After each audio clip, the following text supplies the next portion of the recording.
Capo Verde getting a tie, and basically the goalie for Capo Verde being such a strong dude that he like held the line. Who is Capo Verde?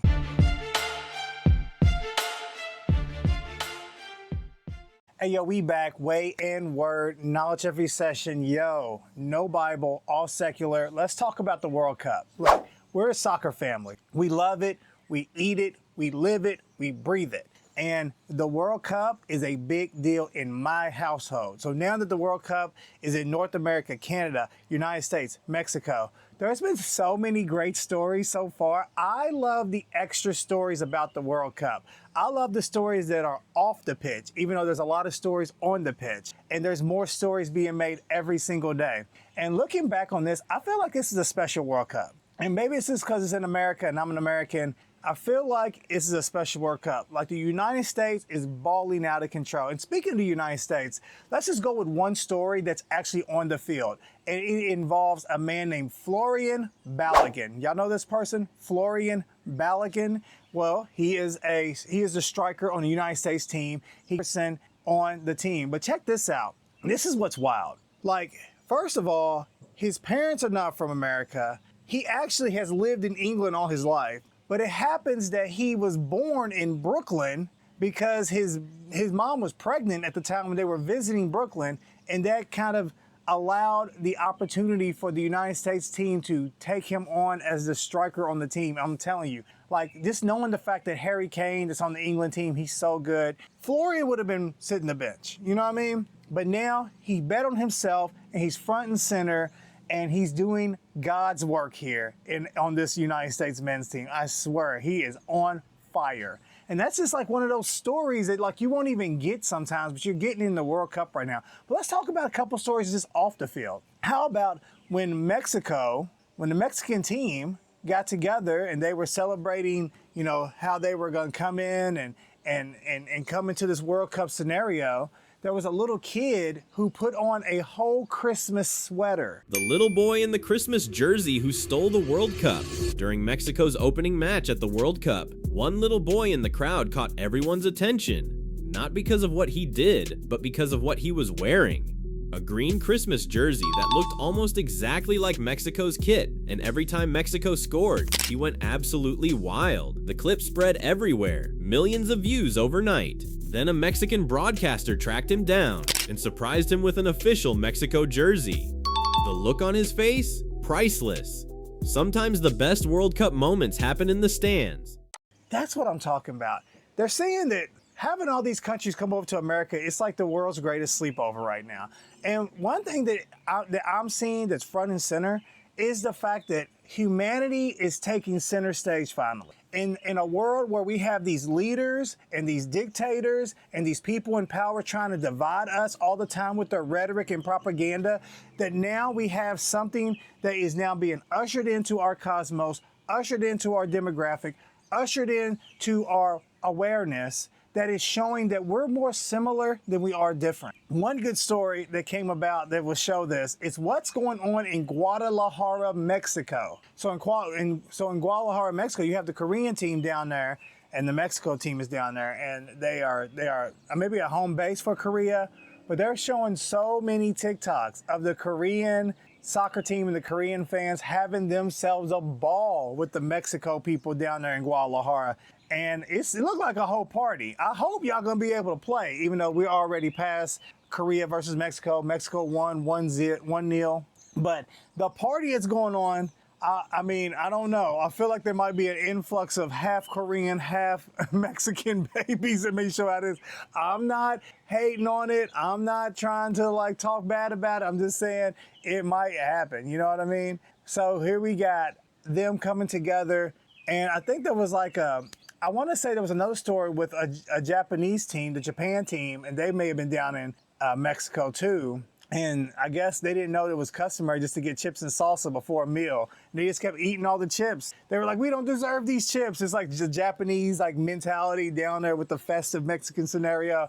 I love all of this. I love the fact that the Korean team is drinking tequila and having themselves a ball. This is what it's about. It's about us coming together. And just to keep it on the Japan soccer team, they have this ritual where they like to leave things better than they have this ritual where they like to leave the space that they occupy better than when they came to occupy the space. And what I mean is this.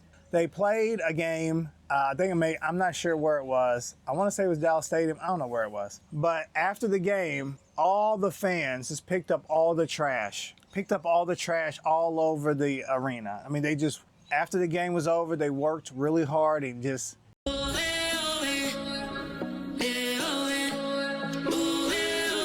Culture, but it's like respect for everything, respect for the players, supporters, and also for the stadium. We're kind of honored to be here, so we don't want to make some mess and then leave it. So I think that's the reason why we're doing it. This stadium has people that are getting paid to do this, but it's a tradition for Japan that they want to pick up the trash and they want to clean it because they respect the play, they respect the arena, and they respect the fact that they were guests in this arena to play this great game of soccer. And I think even the national team left the locker room just like tidy, everything was folded. Yo, that's amazing. And not only that, side note, whoever decided to make Jameis Winston, Jameis Winston used to play for Tampa Bay Buccaneers, used to play for New Orleans Saints, now plays for the New York Giants, quarterback, used to play for the Florida State Seminoles, nothing to do with soccer. Whoever allowed Jameis Winston to be let loose on this whole soccer fandom, y'all deserve a raise. You deserve a big bonus. You deserve a lot of things because this man has been amazing. Please, public service announcement. USA, we need to all combine to get our chants in order because we can really turn this thing up. All right. So lead a chant for us. What should it sound like? Well, the typical one, USA, all the way. USA came to play. Oh. USA. Oh. Master the day. Hey. There's so many things that rhyme with A. You know what I'm saying? If he ain't a preacher, he'll be a broadcaster.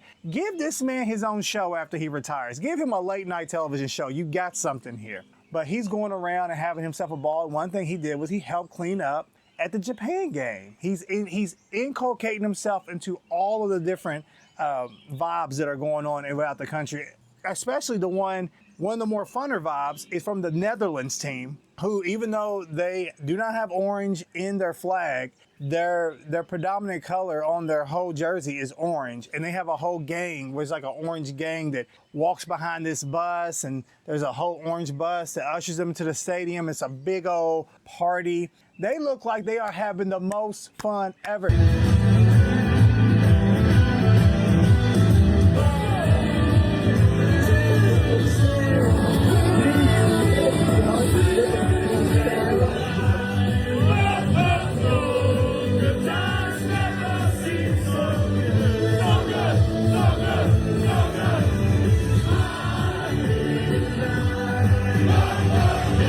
They had Dallas lit, they had Houston lit, and guess who's in the middle of them? Jameis Winston. Yeah, as he should be. And just the whole idea of just following a bus and everyone doing the same things. Like, I even seen other people who are not even of Netherlands descent, or was it Dutch descent, whatever it is, just getting involved too, because it's just way too fun. And they're doing really good, by the way. I mean, they crushed Sweden. It is what it is. More Orange Gang, still here, still rocking it. I mean, what can you say about it? And then, speaking of Houston, let's talk about the team that actually made Houston their home base, and it's the Democratic Republic of Congo. Did y'all see how these Congolese people stepped off their plane, looking sharp, fresh to death, suit on, with leopard skin going down the shoulder, with a leopard bag? Listen, there were so many TikToks of so many women in Houston being like, y'all didn't tell us they were coming? Ladies, let me just tell you, the way the Democratic Republic of Congo Leopards soccer team showed up in H-Town for the FIFA World Cup, they got off that plane, baby, with Congolese pride. Do you hear me? Culture, style, elegance, baby. Listen, they shut it down when they made their arrival in H-Town. I just need you to know, they better be lucky. They better be lucky I'm not a cougar. Because, honey, I'd be looking to see what hotel they in. Trying to find me one. Because, baby, they look good. I think I'm going to catch that match between them and I forget who they're playing on the 17th. Anyway, I think I'm going to have to catch that match on the 17th. Yup. Toodles. Y'all didn't tell us they was gonna walk off this plane like Coming to America? Hey, they wasn't ready. And honestly, the Congo, they've been playing really well. I'm telling you, they've been doing the darn thing. They went 1-1 against Portugal. Can't ask for more than that.